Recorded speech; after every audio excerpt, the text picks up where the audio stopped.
Cover One, the Draft Podcast. Welcome to it. I'm Russell Brown.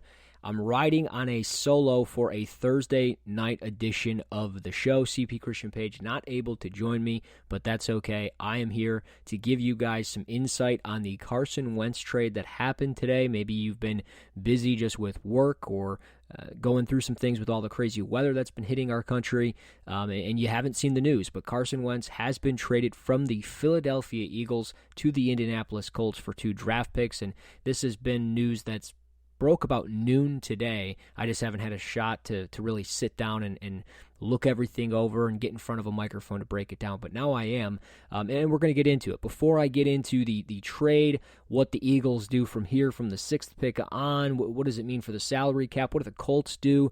Before I get into any of that, I wanted to tell you guys about the Cover One app. Look, it's a free app. It's not brand new. We've had it out for about 2 years now. It's an app that I think you need. If you're a football fan, you're looking to get content all the time, you need the Cover One app. I know there's this misconception out there that Cover One is strictly Buffalo Bills stuff. While we have a lot of Bills content all the time, we are also NFL draft stuff year-round. We do NFL college film pieces all the time. The best thing to do is to get the Cover One app on your mobile device, on your smart devices, wherever you go about your business, wherever you have all your apps, whatever device you use the most, search Cover One in your app store. It's a free app. You search it, you'll find it. Couple of clicks, you've got to download it, and then you'll get those push notifications. So whenever we give you fresh content, which is every single day, I mean, we're talking from mock drafts to prospect rankings to, again, prospect interviews to player interviews in the NFL to film breakdowns in the NFL, all the way across the board, you will become smarter as a football fan, and you'll get it all right there on your mobile device. So search the Cover One app, get it for free, and get those push notifications once you download the app. Again, for free, the Cover One app. So, look, Eagles make the trade. We've heard about this for weeks. It's been going on for weeks and weeks and weeks, and we're like, man, is this ever going to happen? Like, I'm ready for this to happen. I'm tired of opening up Twitter and ESPN and CBS and everything and reading about where Carson Wentz could go. It's going to be the Bears. It's going to be here. It's finally happened. He's going to the Colts. And I'm going to be first to say it. I love the deal. I love the deal for Wentz. I love the deal for the Colts. And I'll get into the Colts first, but the compensation here was Wentz going to the Colts for a 2021 third-round pick and a 2022 second-round pick, which is actually conditional. It could turn into a first-round pick. The reason why is if Wentz plays at least 75% of the Colts' offensive snaps for 2022, or for next year, and also it could be that he plays 70% of the snaps and the Colts reach the playoffs. So there's some things there. So it's, again, 70% of the snaps and the Colts reach the playoffs, or at least 75% of the snaps. Now, the reason why that's in there is, as we all know, he's been injured the last couple of years. I mean, we saw the knee injury. He's had, the rib injuries or the back injuries. So, I mean, he's been dinged up. He hasn't been healthy. And I think part of it, too, is, and if you haven't checked out my mock draft, again, my first one of the year, the only one I've done so far for the 2021 NFL Draft, if you go to the CoverOne.net page, you'll find it. But also, if you had the app and got those push notifications, you would see that on there, Rashawn Slater is slotted at the 6th overall pick to go to the Philadelphia Eagles. And I have them going offensive line simply for the fact that it's been so injury-prone and so bad with everything that's been going on up front for Philly that they need to get an offensive lineman. I don't know if it's necessarily going to be an offensive lineman. If I'm Philly, I'm hoping it's that. And maybe you want a quarterback, but again, get into that here momentarily. Aside from the draft picks, people are probably wondering what's going on with the contract, because Carson Wentz has got the big contract. The Eagles will actually take on a $33.8 million dead cap hit. The largest dead cap hit any team has ever taken for a player. The Colts will assume the balance of Wentz's $128 million extension. This includes a $10 million guaranteed roster bonus due to March 19th. So he's going to get paid one way or the other. The Eagles have to have him on the books for at least this year. I mean, we're talking almost $34 million. So they're probably not going to be players in the free agent market this year. Obviously they clear the books there. They've got Fletcher Cox as the biggest contract, Brandon Graham, Lane Johnson, Darius Slay. Those are their biggest contracts on the books. And we're looking at probably, I don't know, a salary cap room or salary cap around $185 million. That's probably the projection. They are currently in the negative. They've got negative 41.4. So the Eagles are a mess.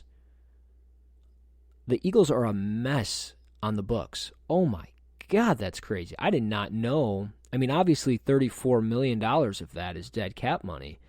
And most of that is Carson Wentz. But I didn't know. I didn't know they had that much dead cap space or dead cap room or dead money. Wow, that is crazy. But I want to get through the easy stuff first, right? The easy thing is Carson Wentz and the Colts. I'll get into the difficult stuff there with the Eagles. I wanted to kind of give an outline. Now we dive in, right? We dive into the Colts. Look, the Colts are in the right spot. They're the right team for Carson Wentz. And the reason why I say that is because of Frank Reich, okay? Now, statistically, it doesn't sound like it matters, okay? For starters, when Wentz was 24 and 25, and this is from Warren Sharp at Sharp Football on Twitter, he put this out there today. Carson Wentz, 6.8 yards per attempt. This is with Frank Reich, by the way, when Frank Reich was in Philly. Okay, 6.8 yards per attempt, 244 yards per game, 61.5% completion percentage, 88.8 quarterback rating. He had a touchdown interception ratio at 49 touchdowns to 21 interceptions. So 4.7% of his throws were touchdowns, 2% of his throws were intercepted, and 5.5% sack percentage. So since then, over the last 3 years, Wentz, 6.7 yards per attempt, 250 yards per game, 63.5% was the completion percentage, an 89.5 quarterback rating, 64 touchdowns to 29 picks, 4.4 touchdown percentage, 2% interceptions, and 7.5 sack percentage. So very clear the offensive line is getting worse, which, like I said, is getting worse. The clear indication here is now he's going to be playing behind one of the best offensive line groups in the NFL. The Colts will have to figure out what's going to happen at left tackle. Anthony Costanzo's retired. But the best thing here is, and before I get into the best thing for Carson Wentz, is obviously those numbers pretty similar, but we're talking 2 years compared to 3 years. So that 3-year average, it might be a little bit different on two. I don't know. There's obviously a little bit more data in there with an extra year. But the injuries were definitely huge for Carson Wentz over these last couple of years. But like I said, the best thing for Carson Wentz is he's going to an offensive line, a team, an offense that he should be familiar with because of who the head coach is, Frank Reich. But then you get into cap space. They've got $53 million in cap space. This is according to SpotRack.com. Again, I don't know how accurate these numbers necessarily are at the time being, but we're under 30 days away from free agency. I don't know if there's going to be a major player in free agency outside of maybe Taylor Moton, the offensive tackle for the Carolina Panthers. He's 26. He's probably going to have a pretty big market. Outside of that, I don't think it's a crazy free agency for left tackles, but they still have that first-round pick. Maybe there's an offensive tackle out there that they could go grab. I'm not sure, but $53 million, you're sitting pretty there. You have Quentin Nelson. You've got Ryan Kelly, Braden Smith, the right guard, and I'm completely blanking on his name right now, but Glowinski, I think his name is, Mark Glowinski. So you have four very, very capable, one of the best guards, if not the best guard in football, a great center in Ryan Kelly, a really good right tackle in Braden Smith. You've got a good, if not great, offensive line. I think one of the best offensive lines in football. You've got a young Jonathan Taylor, who I thought played much better down the stretch last year than he did. You can figure out what's going on with T.Y. Hilton, and it doesn't, even if you don't keep him around, it doesn't matter. You've got a solid defense led by DeForest Buckner. You've got Grover Stewart, maybe one of the most underappreciated defensive linemen in football. You've got Kenny Moore, who's a stud, Darius Leonard, who's a stud, Rocky Sin, who's pretty good. You've got Michael Pittman Jr., who should take a step forward, but they're in a great spot. And the reason being is because I love this offensive tackle group this year as a whole. But beyond that, like at 21 for the Colts, and this is where we're going to get into some draft stuff real quick on the Colts. They've got the 21st overall pick in the draft. They could do whatever the hell they wanted to do. They don't have the third round pick. They've got a first, a second, a fourth, a fifth, a sixth, and a seventh.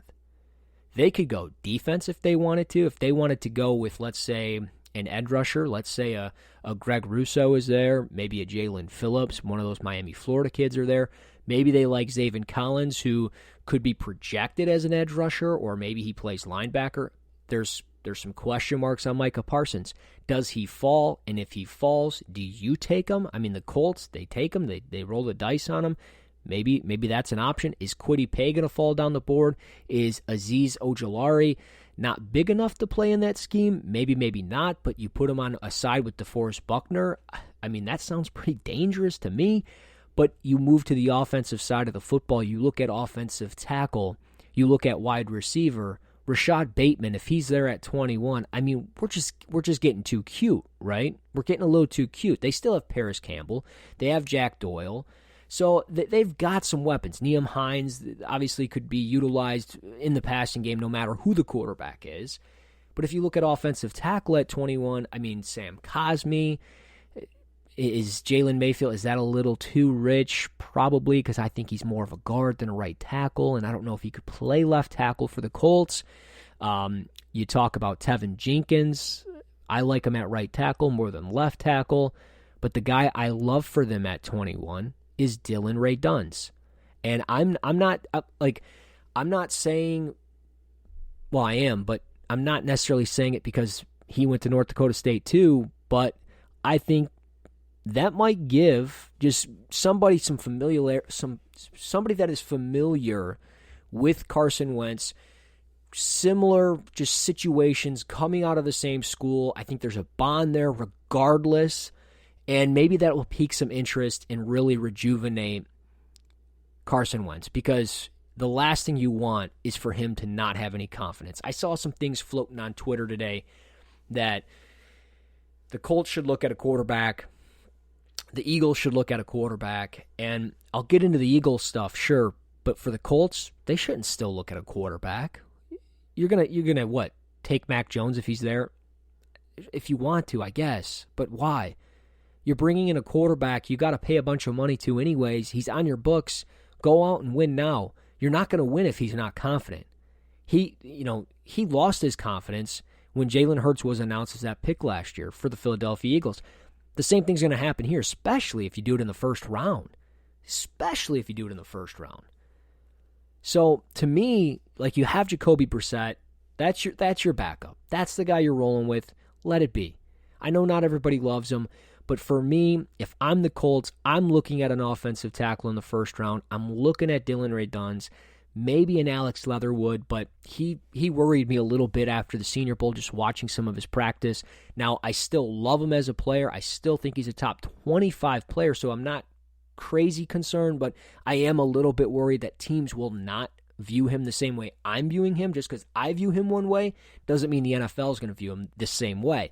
Aside from that, again, Dylan Ray Duns, just to me, is somebody that's going to boost the confidence of your quarterback, and it's going to put everything as a whole together. I think for an offensive line that could use a little bit of juice at left tackle, who would have the juice that you're looking for. Dylan Ray Duns has it. So if you need to know more about Dylan Ray Duns, go back into the archives of this podcast. We talked about him a ton over the summer, into the early months of the fall, when all the opt-outs were happening, and you can get kind of the gist there. So moving forward, we look at Philly now. We have to look at Philly because Philly makes this commitment to Jalen Hurts. So we think. But are they? Are they really committed to him? We don't know. If there's any team that makes sense on hitting reset right now off just simply salary cap, it's Philly. And we don't know what this new coaching staff is going to do with their roster, with the quarterback spot, just because Jalen Hurts was potentially Doug Peterson's guy. Doesn't mean it's the new coaching staff's guy. Doesn't necessarily mean he's that guy. So when you have all of this money that you've got to clear out of here, I think it's very clear that the Eagles probably aren't a player this year. I know Eagles fans don't want to hear that, but that's the truth. You guys probably aren't going to win a lot of football games. And if you do, it's the benefit of the division that you're in, this trash division that you're in. So aside from that, you've got the 6th pick. You got to decide what's going to happen. And I'm very curious, does this team, like I said in my first mock draft of the year, I said Rashawn Slater out of Northwestern. I think it makes a ton of sense. You've got, hopefully, Andre Dillard coming back healthy, Lane Johnson coming back healthy. You can plug Slater in at, I think, either guard spot. I like him inside. 6 is rich for a guard. Okay, maybe you move back. Maybe you move out of 6. Maybe a team like San Francisco wants a quarterback. They come up, you move back to 12, and you've got the offensive lineman and Slater waiting for you at 12. In a perfect world, yeah, but we don't live in that perfect world. So they might have to sell. And in Eagles fans, you got to realize if you want to move back, you're going to have to hope that the headlines are filled with the fact that your quarterback isn't the guy in Jalen Hurts, and that they're going to draft one at 6, and then that just expresses the interest in the quarterback. And it moves the value up, and people will be convinced, and teams will probably be convinced. And I'm not saying every team reads the media and buys into that stuff, but if the media reports it a little bit, I'm not saying it's true, but hey, maybe if there's a source out there, maybe somebody will buy it, and then you got hook, line, and sinker, right? It could happen. It very well could happen. So with that, the Eagles at 6, I mean, I like the thought of Rashawn Slater. I also like the thought of a Jamar Chase or Jalen Waddle if they're, a receiver if they're there. And I'm not opposed to the idea of a Justin Fields. But I feel like that's just giving a disservice to Jalen Hurts. I thought Jalen Hurts had a lot of promise last year. I thought the team responded to him very well. And I thought he played well. Going out to Arizona, that was a fun game to watch him in. Just watching him down the stretch, it was fun to watch. And I think if you build this thing, yeah, you don't have any money right now, but you'll get some money off the books down the road. And if it's all going right, Jalen Hurts will be the guy that you give that money to.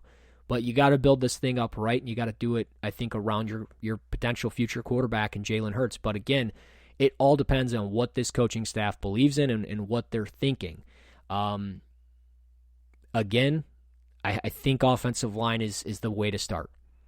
And I mentioned those numbers with Carson Wentz from ages 26 through 28, those last 3 years, 7.5% of his dropbacks were sacks. It improved 2%.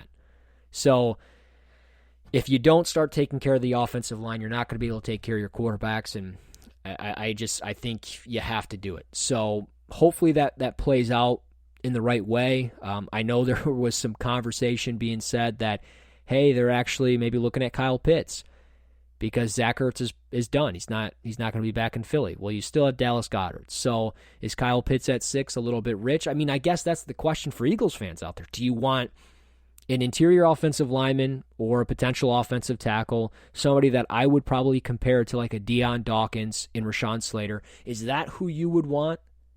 Or would you want the tight end Kyle Pitts, who could play as an X receiver, he could be an inline blocker, he can play as an H-back, he can play out of the slot, he can do a ton of things.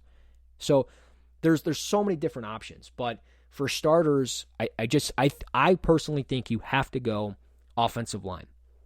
I think you have to go offense, regardless. You have to go offense.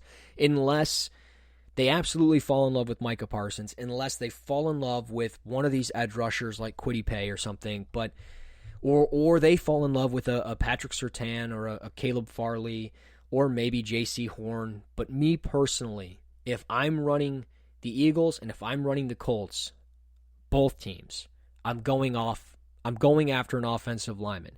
And more so if I'm the Colts, I'm looking at potentially a receiver like a Rashad Bateman, maybe a Kadarius Toney. One of those two guys would be who I would be interested in if I'm the Colts. Again, if I'm the Eagles, I'm talking Jamar Chase. Kyle Pitts would be fun, but I think you'd have an outrage in Philly.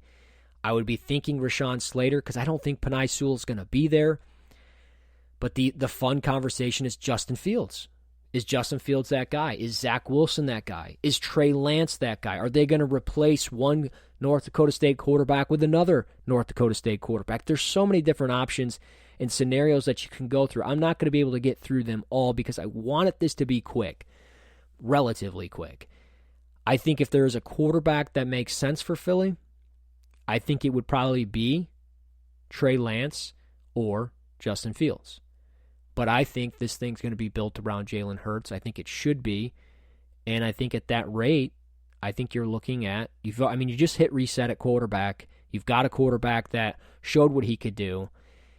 I think your locker room responded to it. I think you build up around him, and I think you start with an offensive lineman. That's just what I'm saying, Eagles fans. You can hate me. You can tell me I'm wrong, but I think you need to build up that offensive line. You have to build some confidence up front. You got to establish a run. You got to establish a run game because you don't have one.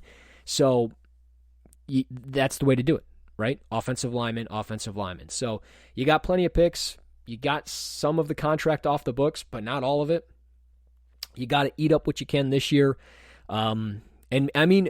Look, the Eagles, maybe if they're healthy, if everything goes right, maybe it works out. I think they're just a recipe for a bad football team right now. They need different pieces in different places, and it'll take some time to get there. You're not going to be able to have a crazy free agency. I haven't played around enough with the spot track, whatever it's called, the salary cap format, the salary cap table to go through and take a look at how to get rid of a contract and what it would look like if you got rid of player X and player Y and so on and so forth. But again, the Carson Wentz deal happened. It impacts the draft, I think, a little bit because one team that was being rumored as a quarterback needy team at 21 is no longer that team, and that's the Indianapolis Colts, who get Carson Wentz.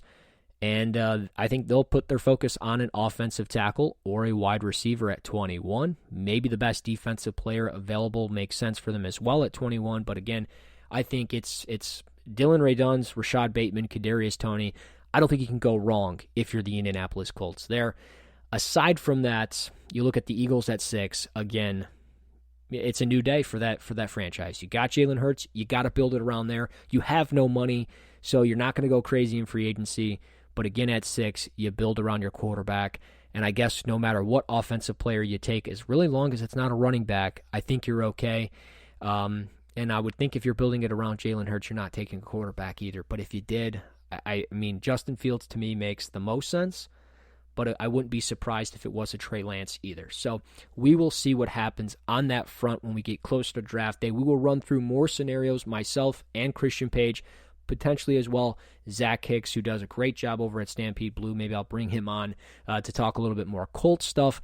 But I did want to get this in. We were going to do a live Q&A for everybody on our premium subscribers over on YouTube. But we're actually going to do that tomorrow night. Christian Page will join us. The three of us, Zach Hicks, myself, CP, will all do something to answer your questions, a little draft talk, all the fun stuff. So we will do that tomorrow on YouTube. And if this is the first time you've listened to the show, you want to go back and listen, the best thing you can do is rate, review, and subscribe to the podcast, the Cover One Draft Podcast. You can search it in Apple Podcasts, Spreaker, Spotify, wherever you go about getting your podcast. We're on every single platform. Just search it, find it, download it, and subscribe to the show, and you will enjoy everything that we talk about for the NFL Draft. And if you want to talk to me more, you can find me on Twitter at RussNFLDraft. Until next time, this is Cover One, the Draft Podcast.